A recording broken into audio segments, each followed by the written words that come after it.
Hey guys, welcome back to my channel. Today I'm doing a review on the brand new Hourglass Ambient Soft Glow Foundation. This retails for $74 Canadian. You can also pick up the brush for this for $60. I skipped on that, just gonna use my BK Beauty 101 foundation brush. It looks like a little bit bigger. And I was really excited for this foundation, minus the price tag, because you know, Hourglass is always pricey. But I love their Vanish Stick Foundation, and this says it's a medium coverage, natural finish. It's long wearing, cruelty free, light diffusing effect for up to 16 hours. It is a liquid formulation, blurring spheres in this, white tea extract, vitamin E, antioxidants. It just sounds like a really great foundation. One I personally feel like I'm going to love. The only thing, besides the price point on this, because that's a little ridiculous, I found this shade selection quite challenging because they just had digital imaging for the swatches. They didn't have any arm swatches, which I find helpful. They all were just really professionally done, which isn't very helpful for me. And I found the description didn't match the picture that they were sharing. So I end up going with shade 8 based on the model because I thought that would work for me. However, it says it's a light medium with neutral undertones, and she looks medium to tan, which is usually what I fall under. So I thought, based on that, this should work, but it is a little light when I swatched on my hand. I didn't want to go warm because I was worried it would be too yellow, because I did have experience with Hourglass foundations pulling a little too yellow for me. In terms of undertones, I found this quite challenging and would recommend you go into store unless there's other swatches that end up coming out that will be more helpful. But hopefully, if you're similar to my skin tone, you can base your shade off how this looks on me. So hopefully this helps you out.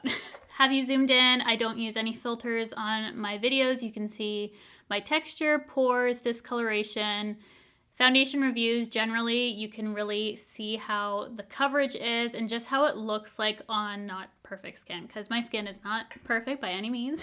I'm gonna go ahead and start with one pump. This does say it's buildable. Color doesn't look too bad. It does look a little light for me, but we will be able to make it work.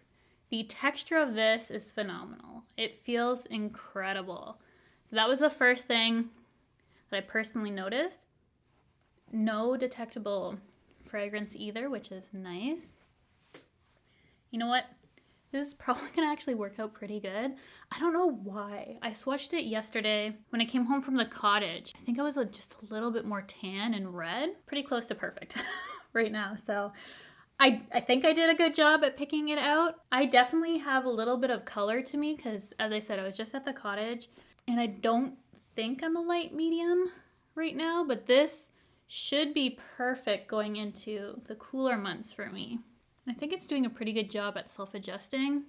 I do notice it slightly oxidizing. We're getting a little bit darker as it's drying down. So that is one very, very light layer on my skin. I just wanted to show you how sheer you can make this formula. And I do notice that soft focus blurring effect to the skin because it does look very soft. I think it's really pretty. It has a natural finish, still needs to set down on the skin, but I'm going to try and build this up. I personally love a medium coverage. That's my favorite sort of coverage. So just taking an additional pump and seeing what kind of coverage we can build. Builds absolutely beautifully. Nice coverage. Also not using any sort of primer. I won't be setting my face either with anything long wearing, so we can really see this holds up throughout the day. I really like how this is laying on fine lines. It's noticeable to me how nice it sets on that. Very, very pretty. For $74, this better be doing everything I want. With that second layer, I'm noticing a little bit of a gray cast to the face, which is just due to it being a little too light, and I only noticed that upon building it up. So definitely has that pigmentation there, and it matched my skin pretty good with a light layer, but I'm going to have to bronze up the skin. Can you tell? I can tell. Definitely gray. Took the building up to really notice the color for me. It's not my perfect shade like I thought with the one initial layer, but 100% workable for me. I can make this work. Here is what it looks like so far on the skin. I'm excited to try it with the Vanish Airbrush Primer later, just for my pores, but I wanted to see how blurring this is on its own. It definitely has that blurring quality, which I personally look for in a foundation.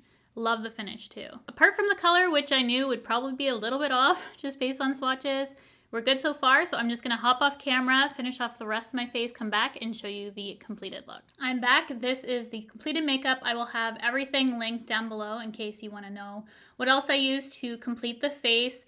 You can definitely tell when all said and done that it is more of a gray neutral than an orange, which is kind of my preference. You probably don't want either, but if neutral foundation was gonna lean a certain way, I'm glad it's that as opposed to orange. Up close with the lights, you can see more of that gray cast, but in person, I feel like it looks a lot better than what it's showing up on camera. Still not my perfect match, honestly, but in terms of the formula, it is beautiful. I think the skin definitely has that soft focus effect. And I was also reading up about the foundation, and it has a few more claims that I didn't mention earlier. This is supposed to be a transfer resistant formula, and it's supposed to be resistant to both humidity and sweat.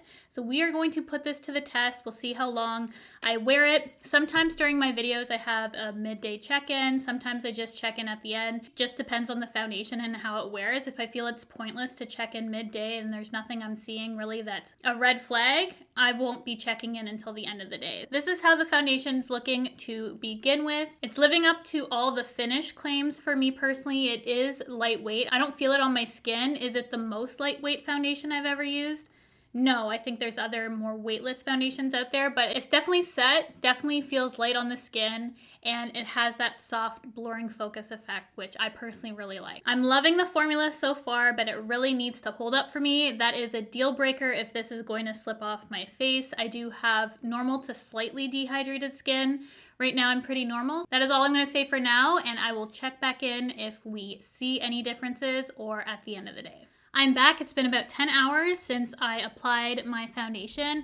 No touch-ups whatsoever, and it still looks flawless. I've had some wear around my mouth, and that's only because I slopped my dinner like all over my face. If I would have filmed this prior to dinner, it wouldn't look as bad there. And the thing I noticed most about this is honestly how smooth my forehead looks. And I remember I was commenting on how this laid on my fine lines, and I really truly think that this foundation plays so nicely with any sort of fine lines on the face. And I know it makes a comment about that in the description, but I noticeably saw that. I also hit my forehead, so I removed some of my makeup, so I don't necessarily agree with the transfer claim because it definitely came off when I touched my face. I still think it wore really nicely though. At this point, I would just go ahead and powder the areas of my face I feel like need powder. I do feel like it came off on my nose. You can see there because I was wearing my sunglasses today. So that part came off, which it typically does. I've seen a TikTok hack where people just put some translucent powder and that's supposed to prevent that. That still doesn't work for me. The color I feel like got a little bit better throughout the day. I don't look as ashy as I did earlier, so I do feel like it did oxidize somewhat to fit my skin tone a little bit better. So I'm kind of happy with the color right now. And overall, the formula I'm really impressed with. It does hold up, but few of the things I don't necessarily agree with, but for the most part, I think it's a wonderful foundation. I think a lot of you will be happy with this. I don't know how those with oily skin, like extremely oily skin, would get on with this, only because I do feel like the glow came out from my skin and I'm normal to dry. It's definitely not a powdery matte or anything like that. It is a natural finish with some glow, but it's not pore enhancing or texture enhancing sort of glow. It's really a perfect sort of finish for me. So apart from the price and the swatches that I think are horrendous because it was a hard time for me to pick out swatches, I would love to see just some natural daylight swatches, not digitalized swatches. That's my preference. If you can find your right shade, you're gonna be really happy with this. I'm a big fan of Hourglass foundation products. Recently repurchased the Vanish stick because I like that a lot. And this compared to that It's definitely way, way lighter, less coverage. I feel like it's still just as perfecting though. And this is more something I'd wear on a daily. That is definitely like full glam sort of makeup. But this foundation, I feel like would play nicely for either day-to-day makeup or even glam makeup. You could definitely build it up for that. I'm really blown away by how my forehead looks. I think that looks the best. To me, it looks super smooth and you can barely see the lines in my forehead. It looks a little bit heavy in the places where my foundation normally cakes up, but just blending that out, simply I could do with my finger. No real issue for me in that respect. So I hope you guys enjoyed this video. I hope it helps you out. And if you're the same foundation shades as me, I'll list some of mine down below in other foundations to see if we match up. If you've got this foundation and you're typically my shade, I'd love to know which shade you ended up picking up, because I feel like I probably could do a little bit better, but I'm still fairly happy with the shade that I picked. If this is your first video or you have not already, I would absolutely love for you to subscribe to my channel by hitting the red subscribe button, the bell if you want to be notified of all my future videos, and I will see you guys in my next one.